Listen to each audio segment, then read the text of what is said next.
Hello दोस्तों, Rajput tutorial के इस ऑनलाइन प्लेटफॉर्म पर आपका स्वागत है। हम भारत ब्रिटिश भारत के अधीन जो विभिन्न अधिनियम पारित हुए थे उनका हम अध्ययन करेंगे अपने इस वीडियो में। चलिए वीडियो शुरू करते हैं। अब हम पढ़ते हैं भारत शासन अधिनियम 1935। इसके पहले के जो अधिनियम थे वो हमने जो इसके पहले की वीडियो जो हमने किए हैं उसमें है, जो कि आप देख सकते हैं चैनल पे जाके। चलिए शुरू करते हैं।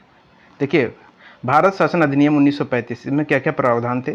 भारत में उत्तरदायित्व पूर्ण शासन की स्थापना के संदर्भ में अंतिम महत्वपूर्ण अधिनियम कौन सा था? ये भारत सरकार अधिनियम 1935 था। फिर देखिए, ब्रिटिश सांसद ने भारत शासन अधिनियम 1935 कब पारित किया था? 1935 में। भारत शासन अधिनियम 1935 की प्रमुख विशेषताएं क्या थी? सर्वप्रथम, भारत में सर्वप्रथम संघात्मक शासन की स्थापना, प्रांतों में स्वायत्त शासन की स्थापना और केंद्र में द्वैध शासन। ये क्या था? इसके पहले प्रांतों में द्वैध शासन था, लेकिन अब क्या हुआ? केंद्र में द्वैध शासन की स्थापना हुई। आगे देखते हैं। भारत शासन अधिनियम 1935 के अंतर्गत विशिष्ट शक्तियां केंद्रित थी गवर्नर जनरल वायसराय में। किस अधिनियम के द्वारा अंग्रेजों ने अखिल भारतीय संघ शब्द प्रस्तावित किया? अखिल भारतीय शब्द संघ प्रस्तावित किया 1935 के अधिनियम में। भारत शासन अधिनियम 1935 में विषयों को विभाजित किया गया था: संघ सूची, राज्य सूची और समवर्ती सूची। देखिए, ये प्रावधान आज भी हमको मिलते हैं। किस अधिनियम के द्वारा संघीय न्यायालय की स्थापना की प्रावधान किया गया था? भारत शासन अधिनियम 1935 के द्वारा। किस अधिनियम द्वारा भारत को लिखित संविधान देने का प्रयास किया गया था? भारत शासन अधिनियम 1935 द्वारा भारत को एक लिखित संविधान देने का प्रावधान किया गया था। भारत शासन अधिनियम 1935 में ब्रिटिश भारत से संबंधित कुल अनुच्छेद और अनुसूचियाँ कितनी थी? 321 अनुच्छेद थे और 10 अनुसूचियाँ थी। वह अधिनियम जिसके द्वारा भारत में संघात्मक सरकार की स्थापना होती है वो भारत शासन अधिनियम 1935 होता है। 1935 के अधिनियम में अखिल भारतीय संघ में ब्रिटिश प्रांत होने के लिए अनिवार्य क्या था? ब्रिटिश भारतीय प्रांतों को। किसके लिए अनिवार्य था? 1935 के अधिनियम में अखिल भारतीय संघ में सम्मिलित होना किसके लिए अनिवार्य था? ब्रिटिश भारतीय प्रांतों को इसमें अखिल भारतीय संघ में सम्मिलित होना अनिवार्य था।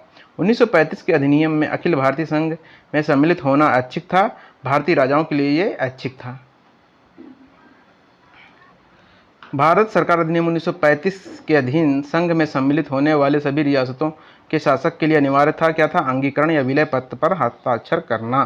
भारत सरकार अधिनियम 1935 के अनुसार गवर्नर जनरल वायसराय की नियुक्ति की गई थी किसके द्वारा? ब्रिटिश सम्राट के प्रतिनिधि के रूप में, संघीय शक्तियों के प्रयोगकर्ता अधिकारी के रूप में। भारत शासन अधिनियम 1935 के अंतर्गत केंद्रीय और प्रांतीय सरकारों के मध्य वैधानिक शक्तियों के विभाजन हेतु कितनी सूचियां बनाई गई थी? 3 सूचियां। संघीय सूची जिसमें कि 59 विषय थे, प्रांतीय सूची इसमें 54 विषय थे और समवर्ती सूची इसमें 36 विषय थे।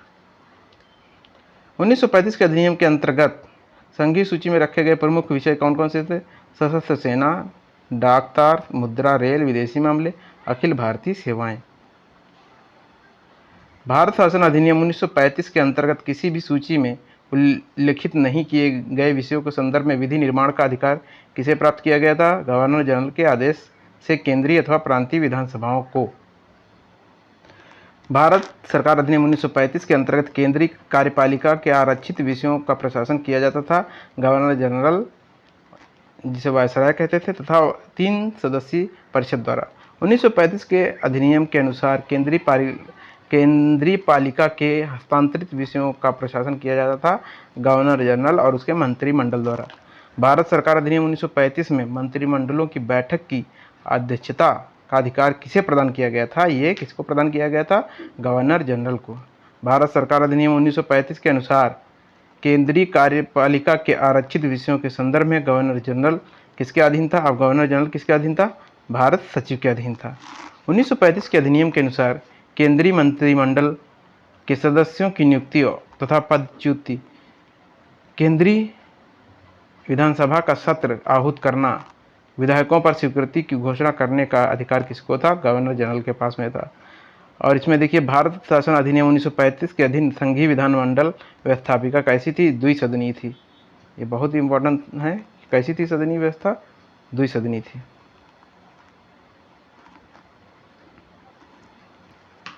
1935 के अधिनियम के अंतर्गत संघीय विधानमंडल के सदनों में प्रावधानित सदस्य संख्या कितनी थी? उच्च सदन में 260 थे और निम्न सदन में 375 सदस्य थे। भारत सरकार अधिनियम 1935 के में निम्न सदन का कार्यकाल निर्धारित किया गया था कितने वर्ष का? 5 वर्ष का।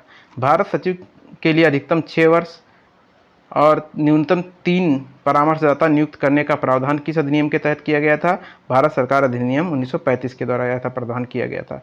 भारत सरकार अधिनियम 1935 में संशोधन अथवा परिवर्तन की शक्ति किसमें निहित थी? ब्रिटिश संसद को निहित थी कि ये इस अधिनियम में कौन संशोधन कर सकता था या परिवर्तन कर सकता था? तो ब्रिटिश संसद कर सकती थी।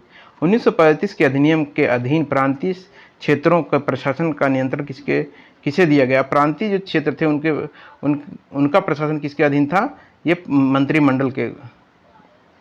1935 के अधिनियम में मंत्रिमंडल को किसके प्रति उत्तरदायी घोषित किया गया? विधानसभा के प्रति मंत्रिमंडल को उत्तरदायी घोषित किया गया। अभी भी है कि जो मंत्रिमंडल उत्तरदायी होता है तो विधानसभा के प्रति ही होता है। 1935 के अधिनियम के तहत प्रांतीय विधानसभा का कार्य संचालन संबंधी नियमों का निर्माण कौन करता था?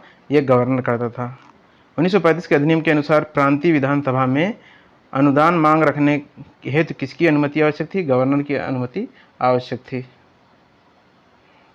प्रांतों में द्विसदनीय विधानमंडल की व्यवस्था की गई थी। बंगाल, बिहार, असम, बम्बई, मद्रास तथा संयुक्त प्रांत जिसे उत्तर प्रदेश कहा जाता है।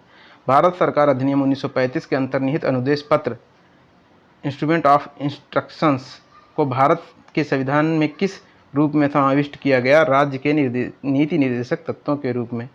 1935 के अधिनियम के अनुसार केंद्रीय विधायिका के दोनों सदनों में किसी विधेयक के संदर्भ में मतभेद की स्थिति में उसे सुलझाने के लिए किसके द्वारा दोनों सदनों का संयुक्त सत्र आहूत किया जा सकता था? गवर्नर जनरल या वायसराय द्वारा। 1935 के अधिनियम के अधीन संघ और इसमें सम्मिलित इकाइयों के मध्य संवैधानिक विवादों का निपटारा हेतु किस न्यायालय की स्थापना की गई थी? फेडरल न्यायालय या संघीय न्यायालय, दिल्ली। संघ सरकार द्वारा राज्यों को आदेश देने का विचार भारत के संविधान निर्माताओं ने किस अधिनियम से प्राप्त किया था? 1935 के भारत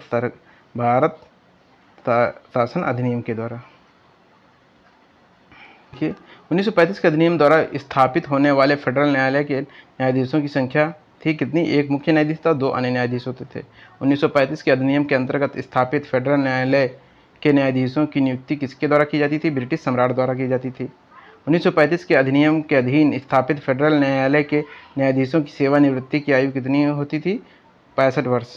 1935 के अधिनियम द्वारा स्थापित फेडरल न्यायालय को प्राप्त अधिकारिता थी प्रारंभिक, अपीली और परामर्शदात्री अधिकारिता।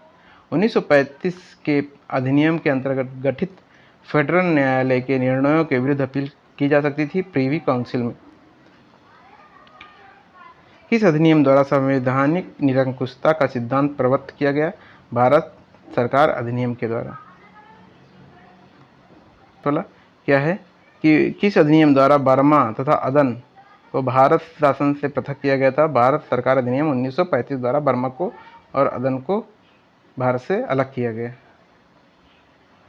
इसके अधिनियम के बारे में कहा गया कि यह एक कार जिसमें ब्रेक तो हैं पर इंजन नहीं है, जवाहरलाल नेहरू ने कहा था।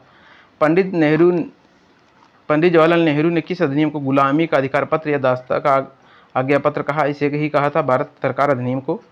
किस वायसराय ने कहा भारत शासन अधिनियम 1935 इसलिए पास किया गया क्योंकि हम समझते थे कि भारत पर अंग्रेजी प्रभुत्व बरकरार रखने का यह सर्वोत्तम तरीका है। ये किसने कहा था? लॉर्ड लिथगो ने कहा।